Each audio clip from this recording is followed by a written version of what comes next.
So when you go into a contract, okay, seller loves hard deposit. What is hard deposit? I came to this country when I was 16 years old with zero in my pocket. And from there, I worked myself up. I knew what I wanted. You have to have a vision. And you need to have fire in the belly. Basically, hard deposit is a non-refundable deposit. Right. What does it mean? You sign a contract, you put non-refundable deposit. What does it mean? What's the concept non-refundable in your opinion? What does it mean? That would mean that if you were to give that to the seller, in this case, you wouldn't get the deposit back for any reason. So meaning if you didn't perform, if you didn't close, right, or right. or after your due diligence or whatever, you Right. would once you wire it to them, it's there. It's gone. It's gone. So- now you get credit at closing for that Right. deposit, but if you don't Right. close, you lose it. So it's subject to clear title. Subject to clear title. So if the seller cannot deliver clear title, you get it back. Right. Right. Now, when you give the deposit, a non-refundable deposit, do you give it to an escrow agent or you give it to the seller? In a non-refundable situation, I would say that you would wire it direct to the seller. No, it goes to the escrow agent. Oh, it does go to escrow. Right. Okay. But if you want to entice the seller for even a deeper discount, okay, meaning even a better deal, say, you know what, I'm going to wire you to your account Directly. a non-refundable deposit, not to escrow agent.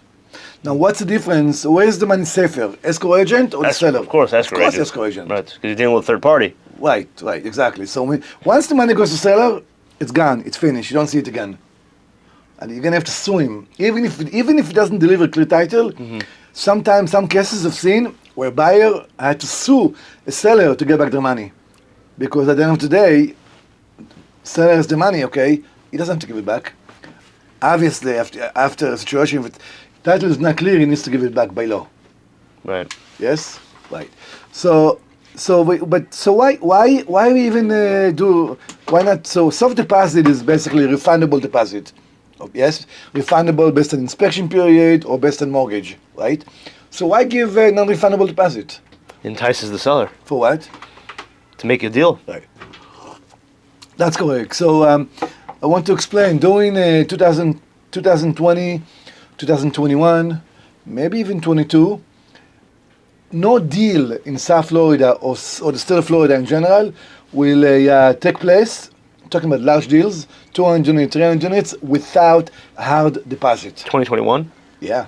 2021. Market was very, very strong. So I know you sold a lot of deals. In Oh, yeah, 2021, we right? sold, You right. disposed like Always a hard couple money. thousand units. Oh, yeah. You only took our money. Only hard money, yeah. It's not even that, okay? When I got to buy, during that time, you got to buy, broker will not talk to you, so don't talk to me if you're not ready to bring non-refundable deposits. So it really all depends the timing of the market. The timing and the buyer. How does the market look like? How many buyers do we have? So when the market is very strong, you have a lot, and the interest rate is very low Right. at the time. A lot of buyers coming, okay, from nowhere. Okay, it's just coming out, Right. okay. And in order to compete, and I don't care even if you pay extra for the property. Seller wants to see a non-refundable deposit. That's a commitment by the buyer to close on a property. Got it. Now, moving forward, 2025, right now we are in beginning quarter, the first quarter of 2025. Most of the transaction, I would say about 90% of them, at least, soft deposit, refundable deposits. Refundable. Wow. Yeah, it's big change. So it all depends on the cycle. Cycle, right. It's all the supply and demand. Correct. But I'm seeing, okay, the non-refundable is coming back slowly, but it is coming back, okay? And all we need is a little more interest rate cut, and Right. it's going to come back. Which it is trickling down a Correct. bit. So it's like this: the more interest cut you see in the market, the more non-refundable deposit you're going to see, because you have that much more buyers coming in. Right. So the two are correlated with each other. Correct. Yeah. Right. So we talked about soft deposit and hard deposit. Do you have any question? Yeah, my question is, how do you have the guts to go hard? So Sometimes you talk about a lot of times on social media. You talk about, I put $1 million. Your lenders call Right. you a cowboy. Like Yeah. how do you have that instinct where you're like, man, I'm Because, wiring this correct, yeah, seller so, $1 million bucks. Correct, yeah. I know I have to close. If I don't close, I'm losing. So you know what? The deal at the time, okay, when we buy deals, okay, they are so sweet, okay, that we know we're going to close on them.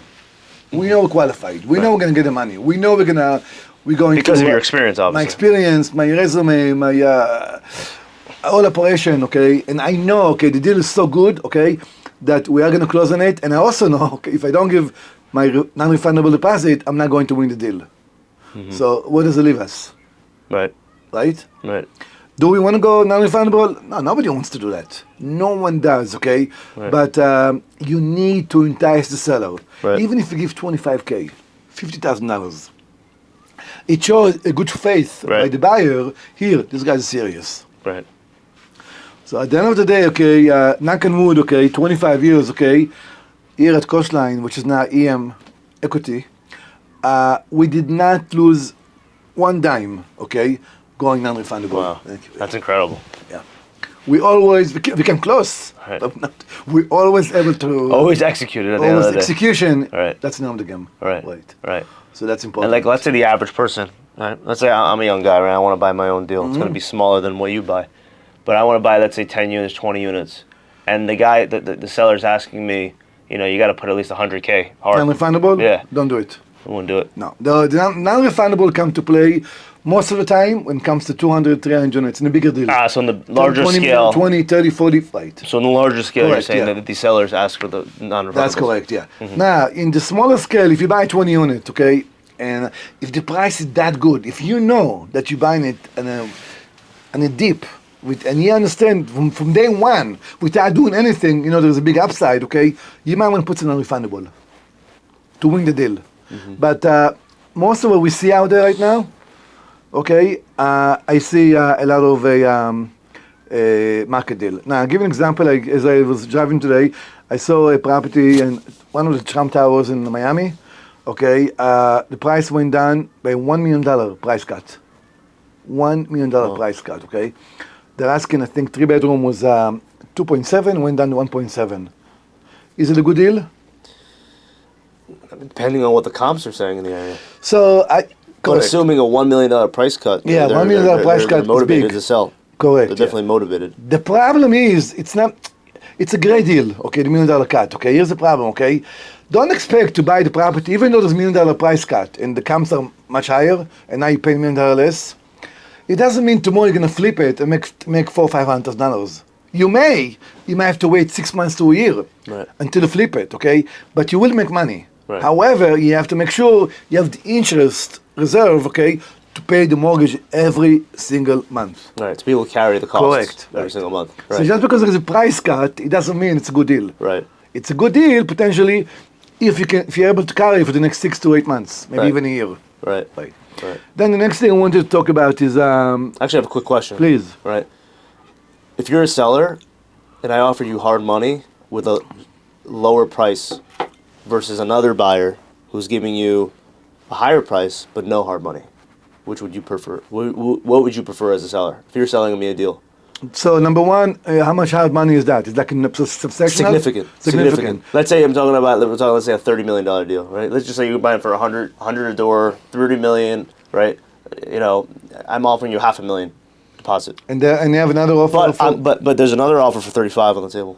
$5 million more. $5 million more. But you're not sure if he's going to close. So the $5 million offer, I'm going to do some due diligence on that person. For example, is this his first property? Is he qualified? Does he have down payment? Stuff like that, okay? Does he have a history? Does he have a resume, okay? If everything penciled out, I'm going to go with $35 million. You go with That's a $35 big million. one. If you tell me another 500,000 or another million, $5 million is big. You're going to go with $5 million. Right. Right. So you qualify the buyer. But I need to qualify, make sure that they have what it takes. A lot of times, what the buyers do out there, they go out and they tie up property. They put up escrow money, and for those who don't know, they put escrow money, soft escrow money, right? It's free. What does it mean? It's safe. Right. You will get it back. Right. If it's refundable, you will get it back because a lot of time the contract says 30 days for any reason, no reason. So what the buyer does, if it's a young guy, okay, will try to go raise the money. So they can raise the money, I get the money back. Because Right. it says in the contract for any reason, okay? So what I do, okay, here's a tip, okay?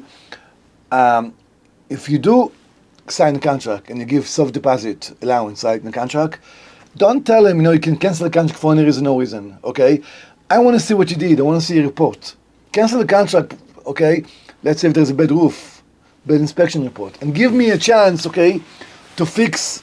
Give me a chance, okay, to fix the damage, to fix the roof, for that matter, to fix what needs to be done in the property, okay, so you can move forward and don't get your money back. Right. So it depends on the language. By the way, it's very tricky, the language, okay. As a seller, we are obviously, we have a lot of experience, okay. I don't like to give a non-refundable for any reason, no reason, because I really believe that it's a waste of time. And a lot of times they're going to go and they're going to tie up the property and don't execute. Right. Now, here's another problem. Once the property is out, you market it out to the public, and now you're going to you're going to choose a buyer. It's extremely important that that buyer is not going to waste your time, because the property is already stale. It's in the market. Oh, another month. Now let's say the buyer didn't execute. They're going to go back to the market. It doesn't look good for the new buyers, for the old buyers. Right. What's wrong? What happened? Why What's didn't they wrong? close? What happened? Why didn't they close? Did they find something we don't know about? They don't think, the buyer's not qualified. No. Right away, they blame the property. Right. So it's extremely important To pick when the you right choose one. a buyer, Right. folks, okay, you choose a buyer, pick the right buyer. Make sure, yes, the broker is good, they can qualify them, but as a seller, I want to qualify the buyer. Wow. Yeah. Interesting. So did that ever happen to you when you were trying to sell a property? No, because I would say most of the transactions selling were non-refundable deposit. You know. Right. And that motivates them to close, obviously. Yeah, if you don't close, at least there's damages money. Right. I'm not trying to collect deposits and hurt the buyers. You're not in I that don't want to do that. business. Yeah, you're not in that No, business. I want to close. I want to know. Okay, we have a property. I have a buyer. I'm out. That's once I sign on the dotted line Right. as a seller. I want to be out. Right. I don't wanna- Even though there's some lenders we out there don't that do wanna business wa- like that, but yeah. We don't want to waste time. Right. We don't want.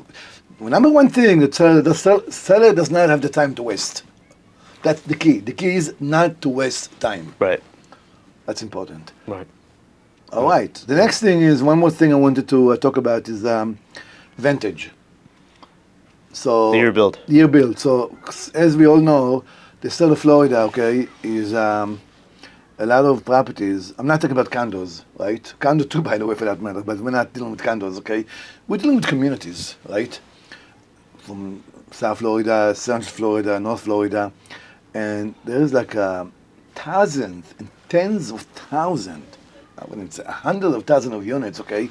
Very old vintage, 70s, right? Right. 60, mostly 70s. Right. Then you got some 80, 90, and 2000, okay? So the newer the year, the less product you have. The older the year, the more product you have. Yeah, right. Right. So what happened is, okay, a lot of buyers, okay, shy away from older product. They don't want to buy 70s, okay? Is it because there's a lot of deferred maintenance? Is that So- the main reason? I'm going to share with you a little secret, okay? I don't care, 50, 60, 70. Actually, I don't think there are 50s in Florida. New York, you have about 1920, 1930s, New York, Northeast, right, in Jersey. But Florida, mostly 60, mostly 70s, okay? We don't care about the age. Why is that?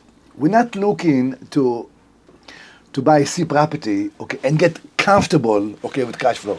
It's not happening. Our 70s product, okay, number one, we're not gonna overpay. We're gonna buy it on a dip where I know there is meat in the bone, come in, add my value, right? Raise the rent $200-300 a month, okay, and get out. So for us, it does not make a difference. Make sense? As a matter of fact, okay, the newer the product, the more I'm gonna pay. I don't want to do that. You want to pay as little as possible. Right. However, one thing you have to do, if you do buy a 70 product, okay, it's the key. It's really, really important, okay, folks, very, very important. Check on the roof. Doing the diligence, because it's not just doing the go inside, kitchens, painting. That's one thing. If you buy a community and it's got 10 acre, 20 acre, 10 building, 20 building, 30 building, you'll be surprised. The roof can cost a few $1 million. No. Oh yeah. So you got like a roof inspector. Yeah. So if I buy a 70 product, okay, and they tell me the roof is original, I'm not interested. You can't buy a 70 product, okay, with a 50-year-old roof, right? Right. It's not. it's gonna cost you. I mean, you could. It's gonna cost you millions. Well, then I want to get even a deeper discount Yeah. because I know I need a new roof, Right. right? Right. Right, And these are little things, by the way. Like when you go into contract with a seller, right. these are little things that you kind of go. Like you might be in due diligence for I don't know. Let's say I'm just making a number. Let's say $10 million, right?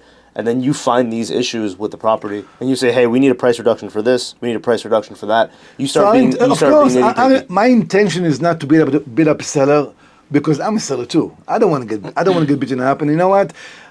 My wife always used to say, when you look at the mirror, you have to like what you see. Okay.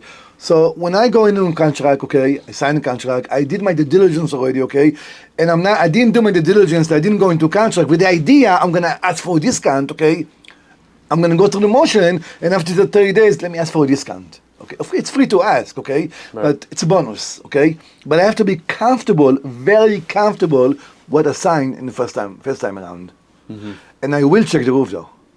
Sometimes, even though the seller will tell you, what, it's a five-year-old roof, a 10-year-old roof, okay, that's a beautiful thing. But I'm going to hire not one, not two, 3 licensed roofer to tell me, yes, the roof is good, the roof is intact, okay. I don't need the roof to be good for the next 10 years. I don't care about it, okay. I need to be good for the next 2 or 3 years. Right.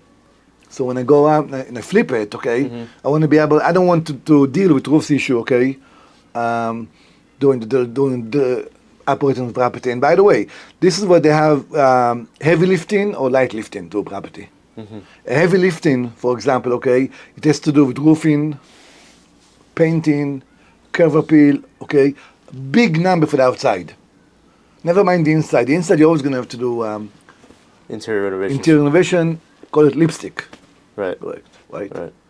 So that's very important, okay, to so especially in product 70s and 80s, okay, you want to make sure the roof is good and it's not original roof.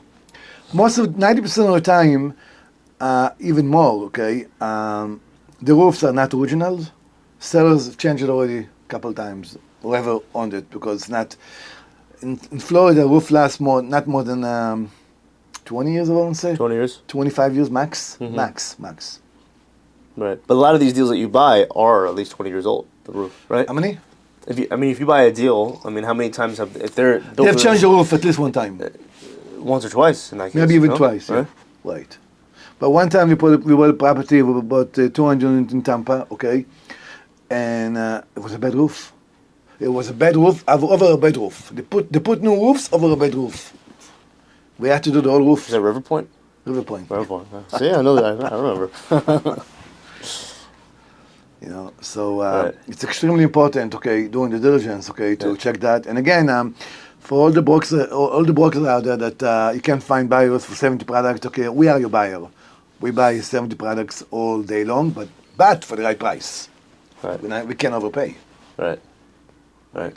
So as you know, okay, and by the way, okay, I mean, wouldn't that be? Sorry to cut you off, but wouldn't it be a problem with you that if you put hard money into a deal and then you found out the roofs are bad? so I'm not going Right to put away. hard money. So wait a minute, So not so like that, fast, yeah. not so fast, no. That's how I'm thinking, because I'm thinking you said hard money. I do. Then there's going to Say be that. roof problems. So What don't- happens? No, before I sign LOI. Letter of Okay. intent, Here's the During key, the here's the time, key, okay, here's the key, yeah. I need to be able to check the roof, to do some general inspection. Like a not necessarily- preliminary inspection. Preliminary something, yeah. If the seller said no, something is missing. There's a problem here, okay? Now, sometimes I buy it in such a good price per pound, price per door, I don't care. Roof, no roof, I'm happy. Because it's such a deep discount. Yeah, it's doesn't a matter, discount. you And know, even if the roof how costs much can you beat up the seller, Right. right? Right. So it's all part of the process. Right. Right. So we talked about soft money. We talked about hard money, right?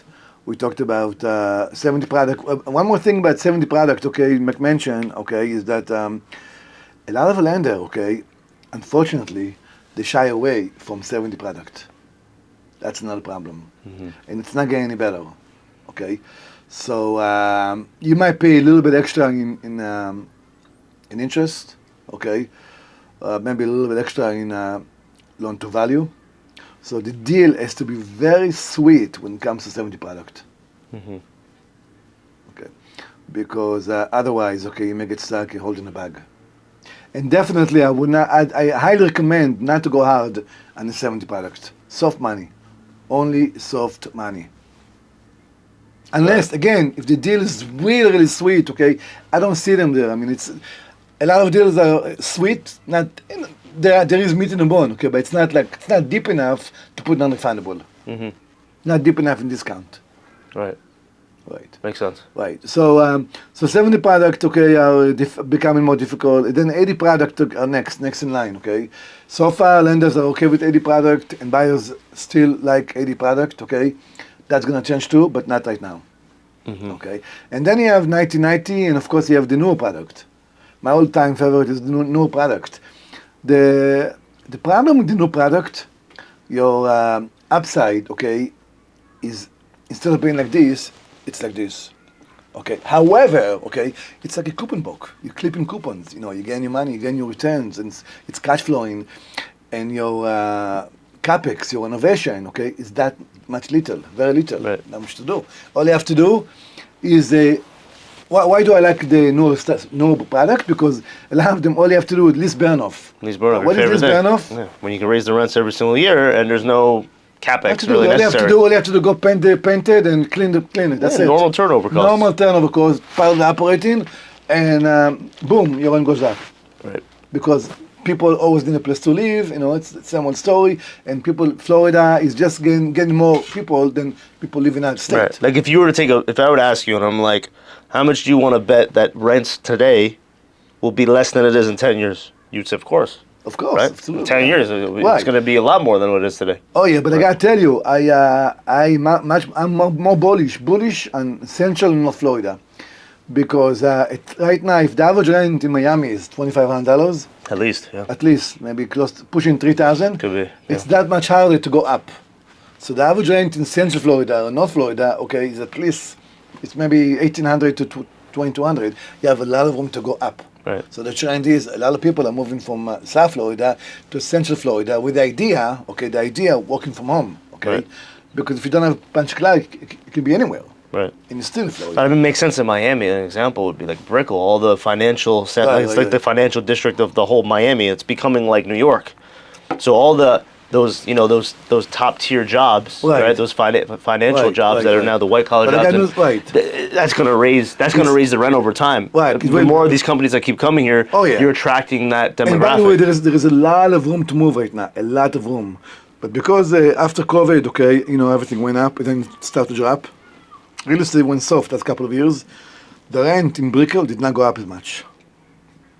So the average rent in Brickell, okay, $2,700, $2,800, it should be about at least pushing 4,000, 4,500. Wait, it is 2,700 right now? Yeah, it should be about 4,000, 5,000. But wasn't it more? Wasn't it? It dropped. It dropped a bit. It dropped, yeah. So we are still much lower than New York City.